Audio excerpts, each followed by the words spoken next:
níbi táwọn ajínigbé yìí ti fẹ́ jí oníṣòwò kan gbé ló ti pàdé ikú òjijì. ọmọkùnrin kan tó ti jingiri nínú kó máa jí àwọn èèyàn gbé, Ismaila Shehu, táwọn ọlọ́pàá ìpínlẹ̀ Katsina ti ń wá látọjọ́ pípẹ́ sẹ́yìn ti fikú ṣèfàjẹ lásìkò tó dojú ìjà kọ ikọ̀ àwọn ọlọ́pàá kan tí wọ́n ń pè ní anti-kidnapping unit ẹ̀ka tìpínlẹ̀ náà nígbà tí wọ́n fẹ́ fọwọ́ òfin mú un.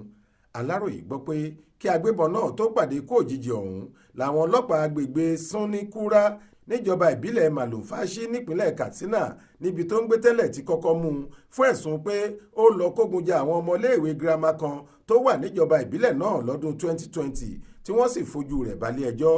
ṣùgbọ́n adájọ́ gba béèlì rẹ̀ pé kó máa lọ nígbà tí kò sí ẹ̀rí gidi kan tí wọ́n lè fi jù sẹ́wọ̀n nígbà náà lọ́hùn-ún. ṣùgbọ́n ìwà burúkú ọ̀hún kò kúrò lára Ismaila, ó tún fẹ́ lọ jí ẹnìkan gbé. lásìkò tó ń lọ sóko ìjínigbé náà ló há sọ́wọ́ ọlọ́pàá. nínú ọ̀rọ̀ alukoro iléeṣẹ́ ọlọ́pàá ìpínlẹ̀ náà, CSP Gambo Isa ní lọ́jọ́ Ẹtì Friday ọjọ́ 27 oṣù kẹrin ní ọwọ́ àwọn agbófinró kan tí wọ́n ń gbógun ti ìwà ìjínigbé anti-kidnapping unit tẹ ọ̀daràn náà lásìkò tó fẹ́ lọ jí oníṣòwò pàtàkì kan gbé nílùú náà. àwọn aráàlú kan ló ta àwọn ọlọ́pàá lólobó tá a sì tètè gbéra láti lọ fọwọ́ òfin mú un. gbàrà tá a ti kófìrí òun pẹ̀lú ọ̀rẹ́ rẹ̀ kan báyìí làwọn méjèèjì ti gbéjà kojú àwọn agbófinró náà, ṣùgbọ́n agbára ju agbára lọ. agbára àwọn ọlọ́pàá padà ká Ismaila Shehu pẹ̀lú ọ̀rẹ́ rẹ̀ náà tí wọ́n sì fikú ṣèfàjẹ lójú ẹsẹ̀.